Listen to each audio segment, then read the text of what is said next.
Bonjour à tous, aujourd'hui je vais vous montrer un tuto pour créer un formulaire en ligne, un formulaire internet, pour vous aider à gérer les inscriptions à des stages, à des événements ponctuels pour la rentrée.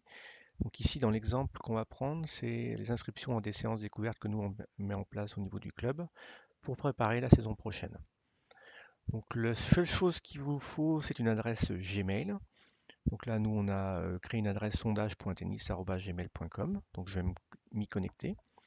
Donc tout ça est gratuit. Donc, je me connecte. Donc là, j'arrive à Gmail. Je vais dans la petite grille en haut à droite pour aller sur Drive. Donc là, sous Drive, on a déjà tous les formulaires que nous avons créés au niveau du club. Mais là, on va repartir à zéro. Donc on va créer un formulaire. Donc on fait Nouveau. On va dans Plus, Google Form.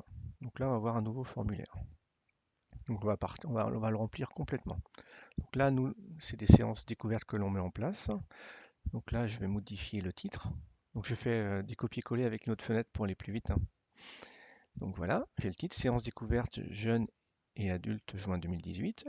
On peut inscrire des choses pour décrire le formulaire. Donc là, pour décrire les séances découvertes, pour donner les renseignements aux personnes qui vont accéder à ce formulaire-là, on peut écrire un texte. Donc ce texte, on va le mettre dans le formulaire. Il peut aussi être mis le même texte dans un mail que l'on envoie à nos adhérents. Donc là, pareil, j'ai fait copier-coller que j'ai sur une autre fenêtre. Donc là, je décris les séances découvertes que nous, on va mettre en place. Donc là, on a déjà le titre, la description de l'événement. Donc maintenant, on va remplir les questions du formulaire. Donc la première question, on va mettre, c'est pas les coordonnées des gens, hein, prénom. Donc le prénom, on peut choisir si c'est une question, si c'est du texte, ou si c'est une liste, et ainsi de suite. Donc là, on va mettre réponse courte, parce que le prénom, ça ne doit pas prendre beaucoup de place. On va mettre la question obligatoire. Vous pouvez mettre la question obligatoire ou non obligatoire. Donc ce qui fait que la personne, pour envoyer le formulaire, doit remplir la case prénom. Donc là, on va ajouter une question non. On va voir, il y a plusieurs façons d'ajouter une question. Donc là, on ajoute la question. Donc là, ça va être le nom. Prénom, nom. Donc là, pareil, on va mettre réponse courte. On va la mettre aussi en obligatoire.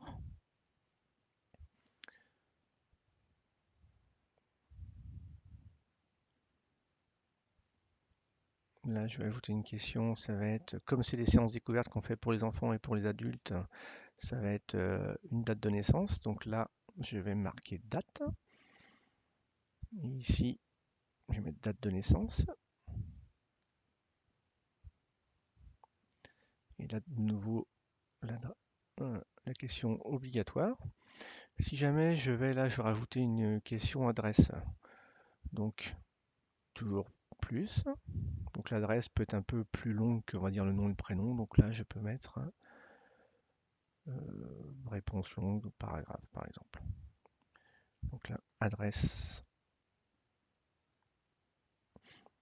Donc maintenant, je vais prendre des coordonnées, adresse mail et numéro de téléphone. Donc là, je vais rajouter de nouveau une question. Donc là, je vais mettre adresse mail.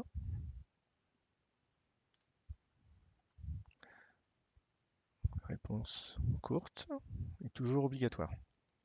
Donc l'adresse, je ne sais plus si elle est marquée obligatoire ou pas. J'avais marqué non obligatoire. Donc si on la rend obligatoire, on la met obligatoire. Donc la question, une fois qu'elle est faite, on peut la modifier. Il n'y a aucun souci. Donc là, j'ai marqué adresse mail. Donc là, on va rajouter une question numéro de téléphone. Donc toujours réponse courte. Donc là, ça va vraiment être complet.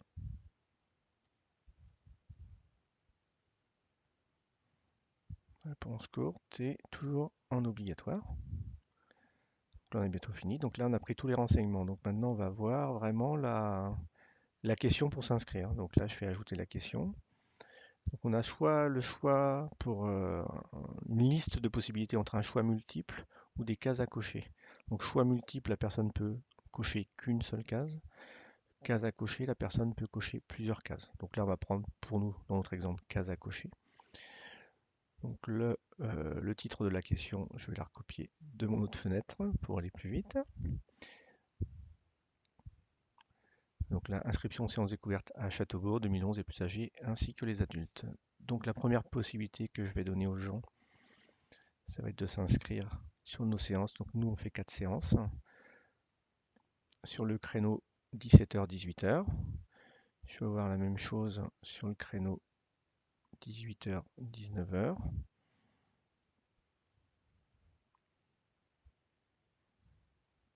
Hop, 19h-20h. On va vraiment être complet comme ça.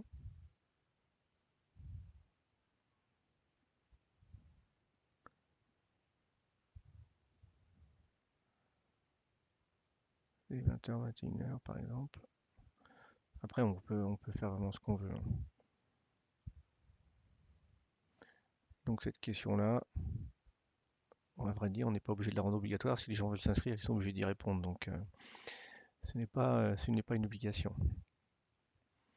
Donc en général, moi, à chaque fin de formulaire, je marque toujours une case remarque. Comme ça, si les gens veulent nous indiquer des choses, ils peuvent nous indiquer ce qu'ils veulent, hein, une contrainte, qui pourront pas être là aux 4 séances.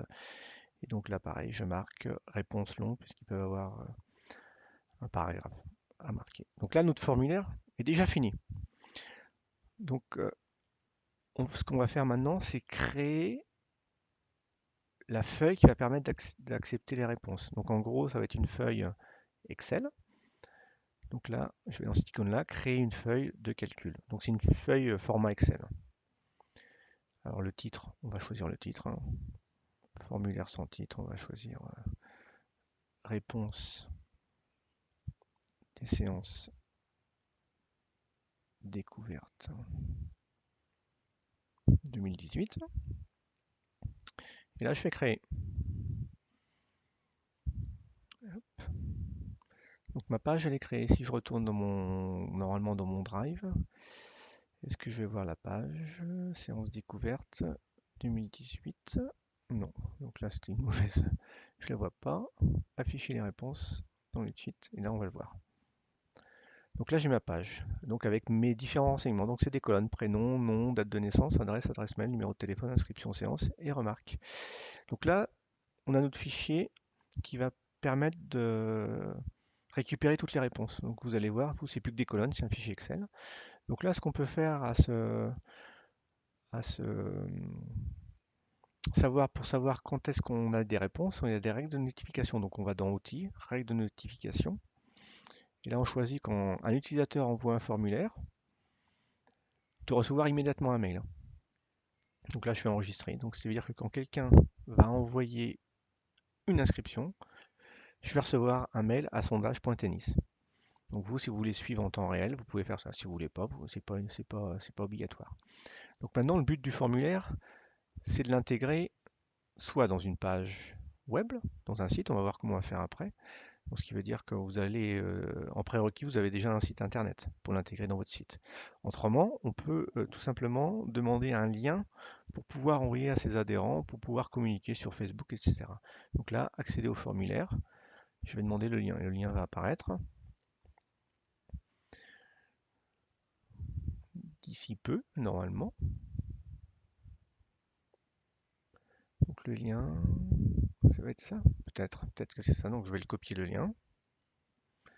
Je vais tester, je vais ouvrir une autre fenêtre pour le tester. Je copie le lien dans une autre fenêtre. Et là, j'ai le lien. Donc, ce qui veut dire que vous pouvez communiquer ce lien à vos adhérents sur Facebook, etc., etc.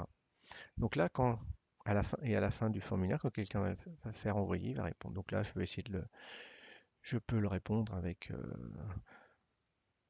un truc fraise tagada. Date de naissance, on va mettre 01 01 2015. Donc là, ça fait des enfants qui sont assez jeunes. Adresse Châteaubourg. Adresse mail. Alors nous, c'était sondage.tennis, mais bon, c'est pas très grave, on marque.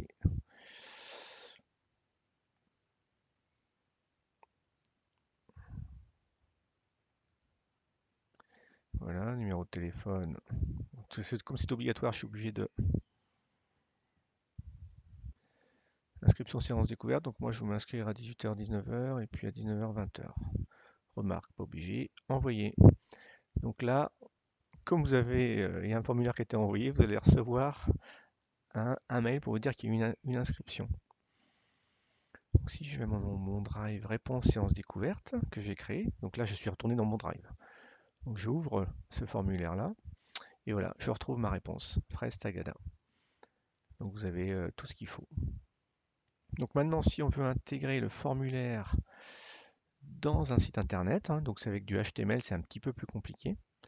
Je fais intégrer le formulaire dans une page web. Donc là, voilà, intégrer le code HTML dans votre page internet. Donc là, c'est un peu plus compliqué, hein. Si vous connaissez, ben, vous faites un copier de la ligne, vous l'intégrez dans une page de votre site internet. Et ben, je vais vous montrer ce que ça donne, hein, parce que je ne vais pas le faire. Donc nous, c'est le site internet du club. Donc moi, je l'ai intégré dans un menu inscription séance découverte en juin. Et donc là, j'ai mon formulaire qui apparaît. Là, de nouveau, je peux le remplir et ainsi de suite. Donc voilà, j'espère que ça peut vous aider à vous organiser dans vos inscriptions. Donc là, ce qu'il faut savoir, c'est que vous avez des adresses mail. Donc lorsque vous allez avoir 20, 30, 40, 100 inscriptions, ce que je vous souhaite, vous pouvez sélectionner la colonne avec les adresses mail et vous allez sous Gmail et vous pouvez envoyer, vous faites un copier de cette colonne-là. Et sur Gmail, bah, moi je fais en CCI, un copie conforme invisible pour pas que les gens voient les gens qui se sont inscrits. Et vous faites un coller dans cette case-là sous Gmail et vous pouvez envoyer un mail à toutes les personnes inscrites pour leur dire que les inscriptions ont bien été prises en compte et ainsi de suite pour communiquer. Voilà, j'espère que ça vous a plu, que ça peut vous aider. À bientôt.